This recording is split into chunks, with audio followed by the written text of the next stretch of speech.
Hello and welcome back to Own Guard Solutions. Today, as we continue yet again another video on our series of breaking down, field stripping, and cleaning firearms, I wanted to find yet again another firearm that was near and dear to me, or at least as close as I could get. So today I wanted to show you guys this Ruger GP100 357 Magnum. And before we get started, just to show you that the firearm is clear unloaded, open up the cylinder, you can see all the chambers are indeed empty. We can verify this firearm is unloaded.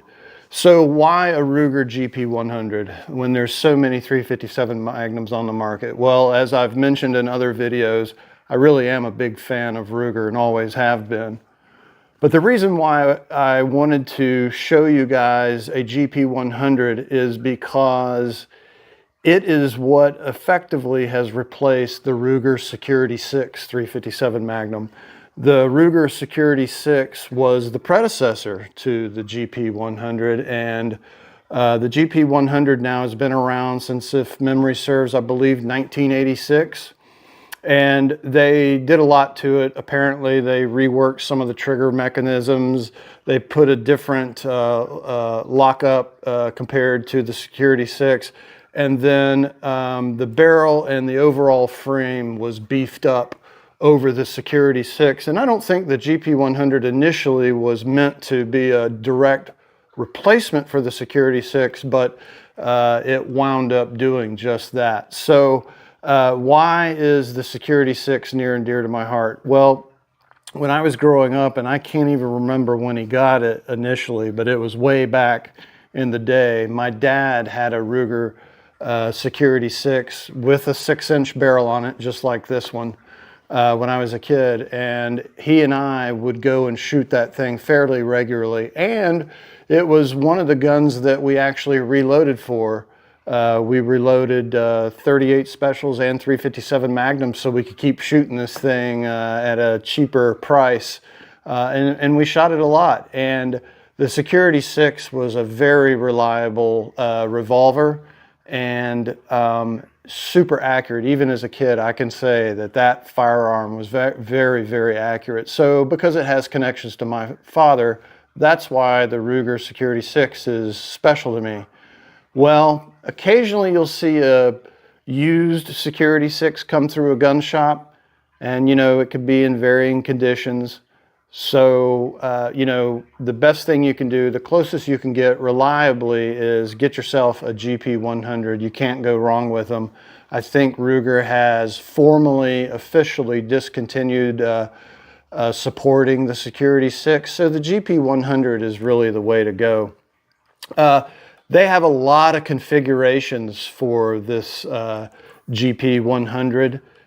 When I think of the GP100, of course, much like this one, just like this one, I think of 357 Magnums, but in fact, they come in multiple calibers. Obviously, the 357 Magnum seems like the majority rule if you look at Ruger's website, but they make it in a 44 special, a 327 Federal Magnum, or a Fed Mag, which I have no experience with. If you guys have and you like it, leave us a comment. We'd love to hear about it, that particular caliber.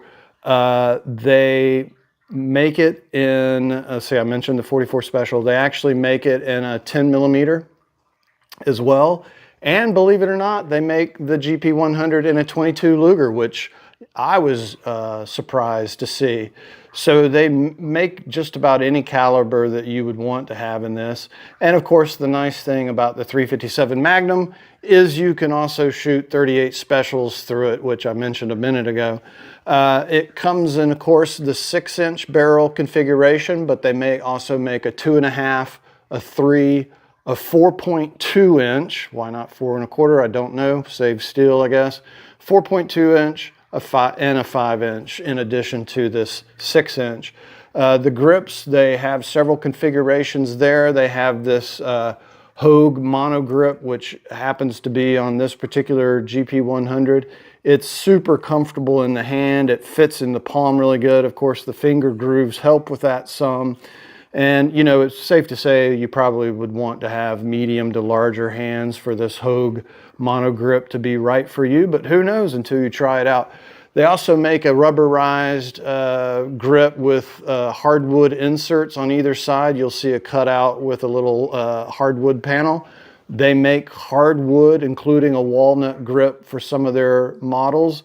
And then they're doing some, with the weapon overall, they're doing some variations, some specialized variations for some of their distributors. So you can find a GP100 in all sorts of configurations and hopefully something that fits you. But we're here today to show you how to break this down, and you'll see there's not a whole lot to do there. And let's get started.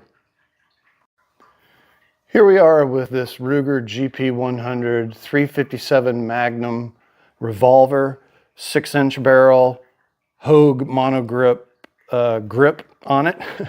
And we showed it being empty, but just to show that again, the firearm is indeed empty. So not a lot to do on a revolver as far as getting it broken down and prepped to be cleaned.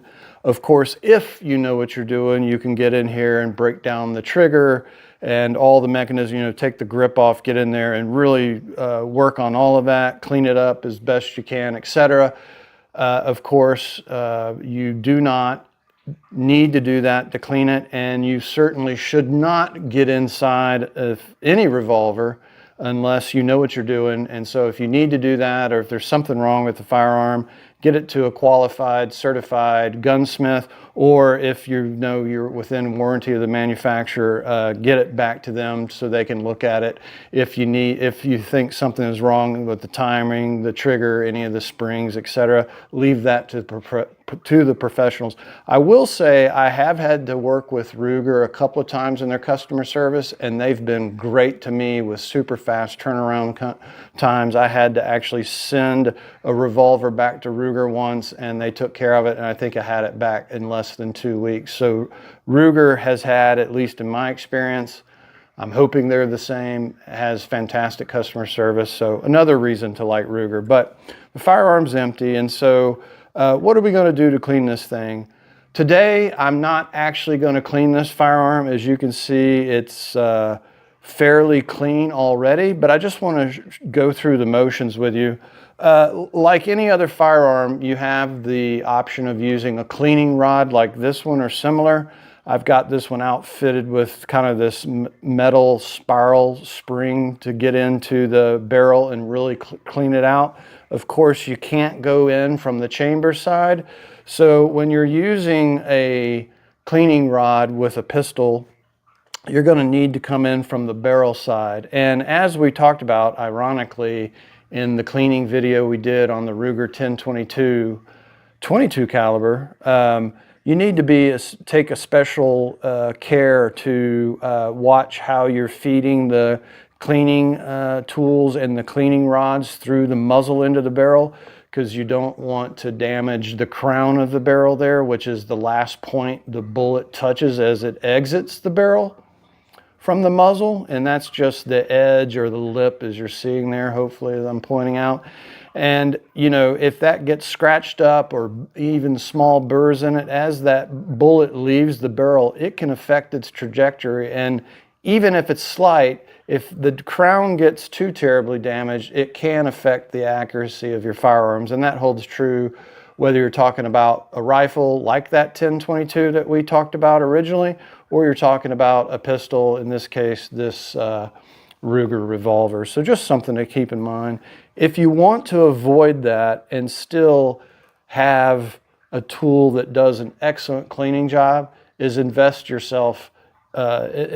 into a bore snake for yourself. And you'll probably want one in multiple calibers because it works great.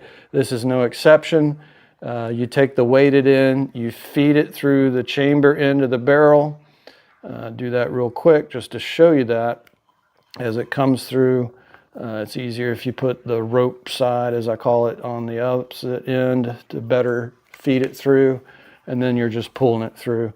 And I believe this is a number 35 bore snake, but if you just look up what you need for a 357 Magnum or whatever caliber you're working with, they'll get you the right thing. So that's all I'm going to say about the barrel. Just a couple of points of interest that I want to point out that you're going to especially enjoy cleaning when you shoot a revolver like this one. And then, you know, it matters in this case, or it matters to me somewhat, because this is stainless steel, and that's something I didn't mention initially, is with the GP100, it comes in both stainless steel configurations, just like this one, as well as blued. And one of the things that's kind of gripes me with stainless steel is just how dirty it can get and stay. And so one of the points, because of the heat, because of how it bakes on the carbon and all the other good stuff, is you'll find right here at the chamber side of the barrel that fits up against the face of the cylinder when it's in place there, there's a tremendous amount of pressure and heat that's built up right there when you fire a round. And it can get really built up with a lot of carbon, lead, and gunpowder here. And so you're going to need to spend some extra time to get it clean. And you can see, and I'm not shy, I'm not embarrassed, you can see this is not perfectly spotless like showroom, but suffice it to say, it can take some elbow room. You're going to want to soak that area in whatever solvent you're using, whether it's like Slip 2000 725 degreaser or the Frog Lube, whatever, or the Hopi's number 9 that we all know and love. You're going to want to soak that area there at the mouth of the barrel for a bit, and before you start scrubbing, and then you're going to want to get yourself a brush. And I picked up this nylon brush, but ultimately you may even need to go to a copper or brass bristled brush to really get in there and scrub that space, because of the high heat and pressure that it happens right there at the front of the cylinder as the bullet leaves the chamber in the cylinder and enters the barrel. That spot can just get charred up pretty good. So just expect and know that you're going to want to spend some extra time there. Now, I suppose if you had a blued version, it may not show as bad, so you might be able to cut a corner or two and save yourself some elbow grease and time if you're okay with that. But on the stainless steel, it takes some scrubbing. The other place to note that's going to require some cleaning, and again, I'm not ashamed to show you that mine's not perfect, but the front of the cylinder is another place, because it's what mats almost against the back of the barrel there. And so it too sees a lot of action, and that same pressure and heat really burns on that carbon and gunpowder and lead, mostly carbon here, right, as the bullet leaves the chamber and into the barrel. So just a couple of things to note, and that's really true. That's not special to this Ruger GP100. That's really true of any revolver. Just another place that you're going to want to be sure to get clean, especially over time if you don't get under there frequently, is when you push the ejector rod here and push out the extractor star and the ratchet, is you want to clean underneath here, because it'll get dirty over time too. You know, the star, the extractor star, is what pushes out spent casings or loaded casings if you just want to unload the firearm. And that space there, I'm hoping you can see that here in the video, that space in here and even behind the backside of the extractor star can get dirty as well. So those are just some things to keep in mind. Again, a revolver by comparison is so much easier to clean. I mean, yes, it takes some elbow grease and some spots, but it's just so much easier because you don't have the moving parts to get out of the way. You don't have to remove the slide and barrel. There's none of that. It's very straightforward. You pop out the cylinder and get it out of the way and start scrubbing. And then just a couple more things. Just like you ran the bore snake or the cleaning rod in the barrel, depending on which, you're also going to want to do the same thing to clean out the insides of each of the chambers. In this case, it's a 6-shot, but however many, anywhere from 5 to 10, depending on the caliber, the manufacturer, et cetera, you're going to want to punch those chambers as well to get the firearm clean.